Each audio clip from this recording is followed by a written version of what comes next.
Olá pessoal, o ano de 2021 está praticamente terminando e nós meteorologistas aqui da Ampere preparamos um material todo especial para vocês para contar um pouquinho de como foi esse ano de 2021 do ponto de vista da meteorologia. Vamos aos destaques desde janeiro até o decorrer deste mês de dezembro. Começando então pelo mês de janeiro. Janeiro foi um mês muito difícil do ponto de vista da hidrometeorologia para o Brasil. Isso porque a gente já vinha seguindo de uma primavera com grande déficit hídrico nas porções centrais e também na região sul do país. E a gente teve um janeiro, como vocês podem ver no mapa de anomalia de precipitação, marcado pela ausência de chuvas mais persistentes, mais volumosas entre áreas centrais do país. Inclusive, foi bem contraintuitivo, né? Porque a gente estava com a laninha presente, estava praticamente no ápice do fenômeno laninha, que inclusive lá naquela época poderia ser classificada como uma assinatura de laninha Modoc, que é quando o resfriamento das águas do Oceano Pacífico Equatorial está mais evidente ali nas porções centrais, na região do Ninho 3.4, e mesmo assim os sistemas não foram desviados para o setor norte do Brasil. A gente teve sim anomalias mais positivas de precipitação sobre áreas da região sul. E o contrário, uma área de alta pressão se estabeleceu mais próxima aqui dessa porção nordeste e sudeste do país e acabou inibindo a formação de chuvas mais expressivas. Além disso, como é comum em anos de laninha, a oscilação Madden-Julian, que é uma oscilação tropical que viaja lá desde a região do Índico até a região do Atlântico, ela ficou inibida, ela não conseguiu avançar muito e, portanto, não conseguiu passar por fases que a gente considera importante, como a fase 8. E aí a gente acabou registrando, portanto, tempo mais seco e temperaturas mais elevadas em toda a faixa centro-leste do país.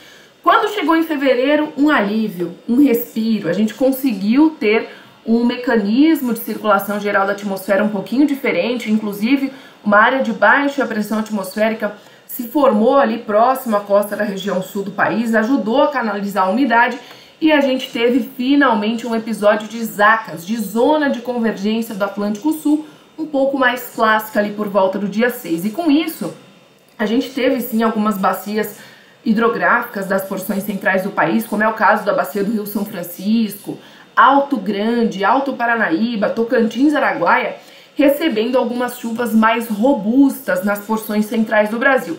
Enquanto isso, o sul voltou a secar. O que no janeiro ele recebeu de alguma umidade, alguma instabilidade, não foi definitivamente o suficiente para sustentar essas vazões, esses valores de energia natural afluente mais elevados, porque no fevereiro a situação já começou a piorar um pouquinho mais. Em março, o Laninha já começa a sair de cena, começou ali a perder força. E uma área de alta pressão, que a gente conhece como ASAS, alta subtropical do Atlântico Sul, entrou em cena. Tirou a chuva de grande parte das porções centrais do país, tirou o potencial de instabilidade da maior parte das áreas centrais e a gente viu o déficit de chuva em todo o início desse ano acontecer. Então aqui a gente vê gráficos do acompanhamento da precipitação em milímetros para bacias como Tocantins, São Francisco, Paranaíba, Grande, Uruguai, Iguaçu. Todas elas, sem exceção, registraram valores negativos de precipitação com relação à média, anomalias negativas de precipitação. Então, olha só, foi um ano que começou aí com bastante dificuldade. Laninha atrapalhando, oscilação Madden-Julian não querendo ajudar e a gente chega no abril também com grande potencial de déficit para a maior parte das áreas centrais do país. Afinal, abril não é um mês que a gente espera uma grande quantidade de precipitação. Foi um mês de desconfiguração do Laninha, a Madden-Julian finalmente conseguiu atingir uma fase 8, só que pra gente já era tarde demais. Essa fase 8 ajudou principalmente esse setor mais norte do Brasil, áreas aí da bacia do Tocantins, Médio, São Francisco.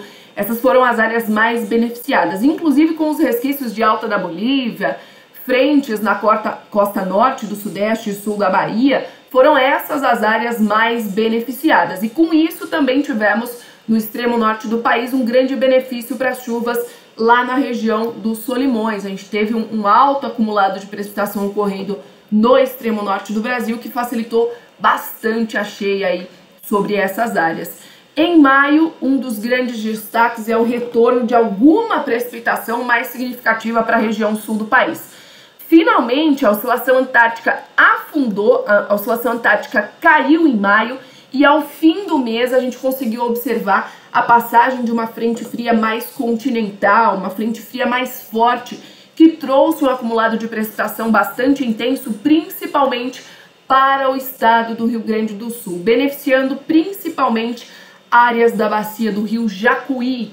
No extremo norte do país, a chuva também continuou, banda dupla da zona de convergência intertropical, ondas tropicais que se propagaram no Atlântico, tudo isso ajudou a chuva a continuar nessas regiões do extremo norte do Brasil, e a gente também teve, né, de certa forma, a região ali da bacia do rio Jacuí respondendo bastante do ponto de vista da hidrometeorologia.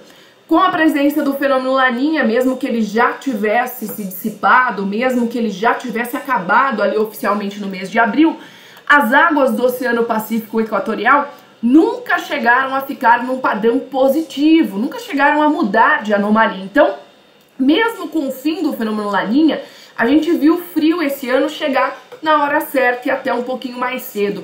Inclusive, já no mês de junho, a gente teve o registro ali no final do mês da primeira neve do ano. Por volta do dia 29/6, a região de São Joaquim, pontos mais altos aí de Santa Catarina e também do Rio Grande do Sul, registraram um valor aí de temperatura abaixo de 0 graus Celsius, permitindo a formação de neve.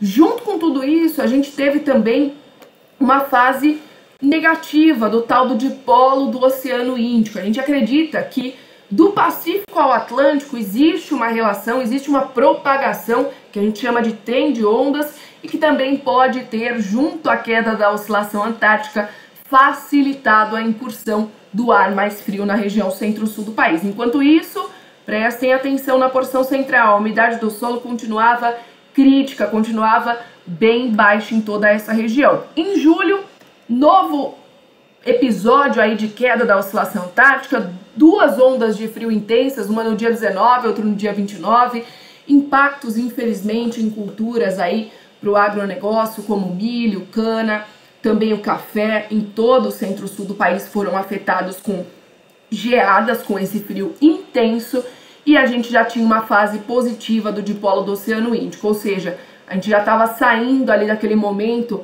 e que o Índico e a oscilação antártica se juntavam para causar um frio tão intenso entre áreas da região centro-sul do país. Mesmo assim, no mês de agosto a gente não viu nada muito melhor na região centro-sul, muito pelo contrário. O que a gente esperava que tivesse de chuva entre os meses de junho, julho e também agosto para a região centro-sul não veio, veio frio intenso. E no mês de agosto a gente continuou com umidade do solo bastante baixa em toda a porção central do Brasil e começou também a registrar esses valores em queda sobre áreas da região sul. Tivemos os famosos, aumento do número de focos de queimadas, aumento da concentração de poluentes nas porções centrais do Brasil e começamos a monitorar o possível retorno novamente do fenômeno Laninha, ou seja, um repique desse fenômeno que já tinha ocorrido na virada do ano de 2020 para 2021. E aí a gente chega em setembro. Setembro foi um mês também bem complicado, porque a gente teve grande parte da porção central do Brasil registrando temperaturas máximas bem acima da média. Com isso, mesmo que a gente não teve episódios de chuva significativos, a região centro-sul do país voltou a registrar algumas instabilidades, mas principalmente voltou a registrar choque de massas de ar quente da porção central do Brasil e massas de ar frio chegando ali da região centro-sul. A gente teve com isso tempestades de poeira sendo registradas principalmente ali na divisa do estado de São Paulo com o Mato Grosso do Sul, Foi onda de calor seguida de tempestade de areia, seguida da previsão novamente de uma laninha. Foi um mês bastante movimentado. E da mesma forma que passou alguma chuva pelo sul, aumentou ali a energia natural afluente, esses episódios de chuva não tiveram persistência suficiente para manter a ENA elevada. Chegamos em outubro, Aos trancos e barrancos, a NOAA confirma em meados do mês a presença do fenômeno Laninha. Eu lembro que ali por volta do dia 14, conversando com os nossos colegas, com o nosso time, a gente abre a página da NOAA e tá ali, condições de Laninha presentes novamente. Desde então a gente viu que a queda, mesmo com a presença do Laninha, a queda da oscilação antártica permitiu que a gente tivesse o retorno de algumas tempestades, de algumas instabilidades para as áreas da região centro-sul do país, e por isso, em outubro, finalmente, depois de vários meses de recessão, a ENA da região sul do país teve um pequeno incremento, e também da região sudeste, porque a chuva conseguiu alcançar ali algumas áreas entre a bacia do Rio Tietê, parte da Bacia do Grande, Baixo Paraná, foi a mais afetada. Aliás, a região do Baixo Paraná chegou a registrar mais de 300 milímetros de chuva até o final do mês de outubro. Claro que assim, foi suficiente para reverter o déficit hídrico? Quando a gente chega no mês de novembro, a gente vê que não. Por quê? No mês de novembro, as chuvas, apesar de terem retornado para a porção central do Brasil, como se previa, como previa o modelo climático da Ampere Consultoria, a gente viu que essa chuva foi mais irregular, ocorreu de forma mais pontual. Então não foi suficiente para a gente atingir um ponto super confortável do ponto de vista de ENA nas porções centrais do Brasil. Laninha, junto com a AO positiva, favoreceu muito essas chuvas no centro-norte do país, mais nebulosidade, mais quantidade de água precipitável direcionada à porção da metade norte do país. E o sul, que voltou a acontecer, voltou a ter uma grande queda aí na energia natural afluente, nas instabilidades. O sul voltou a registrar uma condição de tempo mais seca. E assim seguimos para o nosso mês de dezembro. Um dos grandes destaques do mês de dezembro, a maioria das pessoas já sabe qual é, né? Esses canais de umidade, né? O efeito da AO positiva na maior parte do tempo, Atlântico tropical quente, Laninha presente. Tudo isso tem feito com que o quadrante norte do Brasil, principalmente áreas ali entre o Espírito Santo, o litoral sul da Bahia, junto com a formação de ciclones subtropicais, venham registrando acumulados bastante expressivos de chuva e, obviamente, danos imensuráveis à população.